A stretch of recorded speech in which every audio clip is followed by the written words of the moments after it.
በሆርሙዝ የቆሙት መርከበኞች ኑሮ በዓለም ላይ ከምን ለብሰው ልብስ እስከ ምን ይዘው ስልክ እንዲሁም የቤት ዕቃዎች በአጠቃላይ የምንጠቀምባቸው 90% ቁሶች የሚጓጓዙት በመርከብ ነው።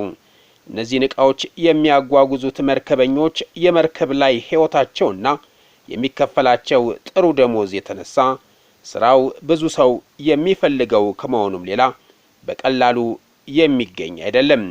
መርከበኞች በባህር ላይ የሚያሳልፉበት በመርከቡ ላይ ነው።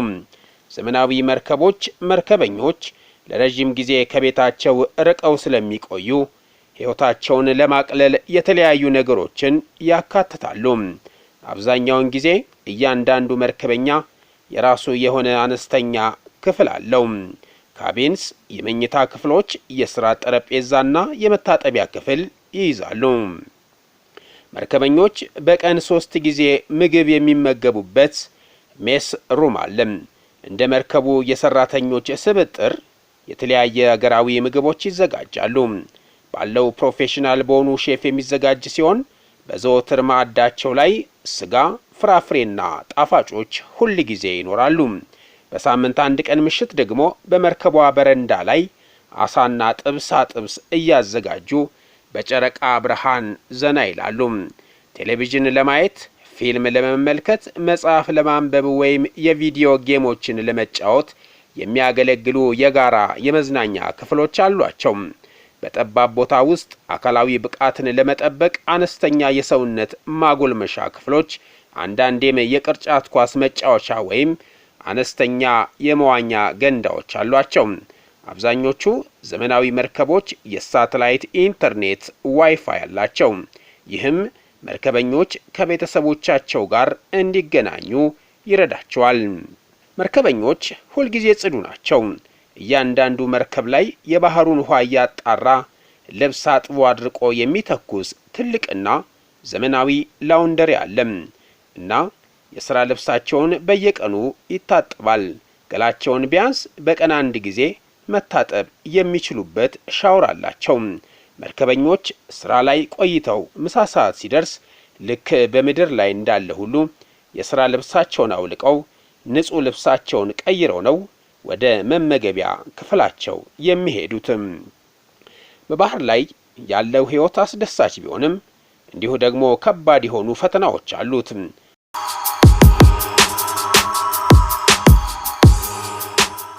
ለወራት አንዳንዴ እስከ 9 ወር ከቤተሰብና ከጓደኛ መለየት ለስነ አእምሮ ጤና ፈታኝ ሊሆን ይችላል።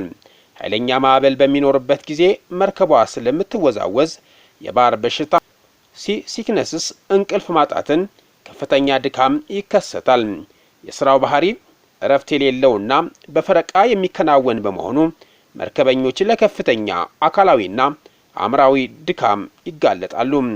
በባህር ላይ የሚነሱ አደጋዎች እንደ እሳት አደጋ፣ መስጠም ወይም በአንዳንድ አካባቢዎች የባህር ዘራፊዎች ፒራትስ ስጋት መኖር ስራውን አደገኛ ያደርገዋል።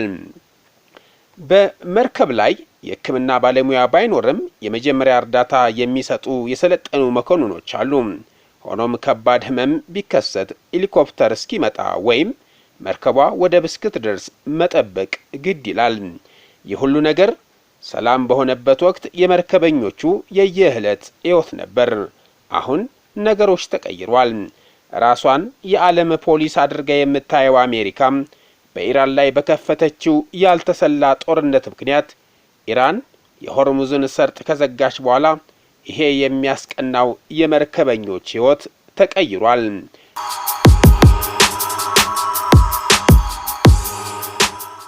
በአሁኑ ወቅት በሆርሙዝ ሰርጥ አካባቢ ባሉ የውሃ ክፍሎች ላይ 2000 የሚደርሱ የተለያዩ ዕቃዎችን የጫኑ የሲቪል መርከቦች የቆሙ ሲሆን አንዳንዶቹ በዛ ስፍራ ላይ 50 ቀን ሆኗቸዋል። በዚህ ምክንያት በአብዛኛው መርከቦች ውስጥ የያዙት ስንቅን ጨርሰዋል። በመርከቦቹ ማቀዝቀዣዎች ውስጥ የነበሩት ትኩስ አትክልቶችና ፍራፍሬዎች ሙሉ በሙሉ አልቀዋል። በዚህም ምክንያት ራባቸውን ለማስታገስ ከቆሙበት ባህር አሳ እያጠመዱ ለመብላት ተገደዋል።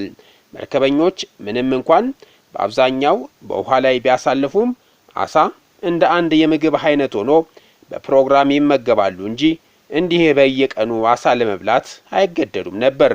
አሁን ግን ብቸኛው የፕሮቲን ምንጫቸው እሱ በመሆኑ በሳምንት አንድ ቀን በመርከቧ በረንዳ ላይ ሆነው ለመዝናናት የሚመገቡትን አሳ አሁን የየዕለት ምግባቸው ሆኗል። የባህሩን ውሃ የሚያጣሩት ትላልቅ ማሽኖች የያዙት ነዳጅ እያለቀ በመሆኑ አንድ መርከበኛ በቀን ውስጥ እንዲጠቀም የሚፈቀድለት የውሃ መጠን በጣም ውስን ሆኗል። ይህም ለመጠጥና ለምግብ ማብሰያ ብቻ እንዲውል ይደረጋል። እነዛ በቀን 2 የሻወር መውሰድ የለመዱት መርከበኞች ለገላ መታጠቢያ የሚሆን የተጣራ ውሃ እጥረት በመከሰቱ ገላቸውን ለሳምንታት ሳይታጠቡ ለመቆየት ተገደዋል።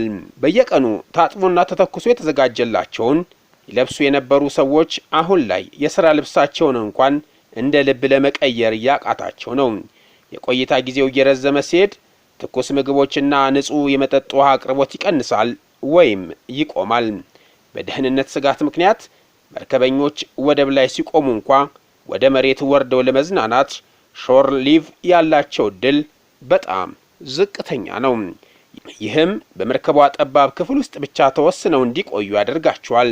ከዚህ ባለፈም የመርከቧን ሙቀት የሚቀንሱ ኤሲ ሲስተሞች ነዳጅ ስለሚበሉ የሚሰሩበት ሰዓት እንዲቀንስ በመደረጉ በመርከቧ ውስጥ ያለውን ሙቀት ሊቋቋሙት ከማይችሉት በላይ አድርጎታል።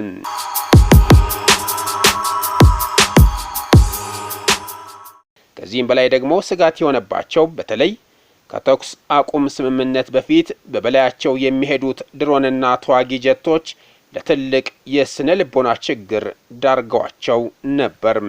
መርከበኞቹ መቼ እንደሚለቀቁ ወይም ቀጣይ እርምጃ ምን እንደሚሆን ግልጽ መረጃ አለማግኘታቸው ለከፍተኛ ስነ ልቦናዊ ጫና ዳርጓቸዋል። በእንዲህ ያለ ሁኔታ ውስጥ ከቤትና ቤተሰብ ርቆ መቆየት በቤተሰቦቻቸው ላይ ጭምር የሚፈጥረውን ስጋት ይበልጥ ጭንቀቱን ያባብሰዋል። በመርከቧ ላይ የሚፈጠሩ ድንገተኛ የጤና እክሎችን ለማከም የሚያስችል በቂ መድኃኒት ወይም የባለሙያ እርዳታ ለማግኘት ይቸገራሉ። መርከቧ ለ50 ቀናት በአንድ ቦታ ቆማ ስትቆይ ቴክኒካዊ ስራዎች ያስፈልጓታል። ያም ይህን ያህል ጊዜ የሚያስቆያትና የሚያስጠቅማት የመለዋወጫ ዕቃዎች እንዲሁም ከፍተኛ ባለሙያዎች እጥረት ሊኖር ይችላል።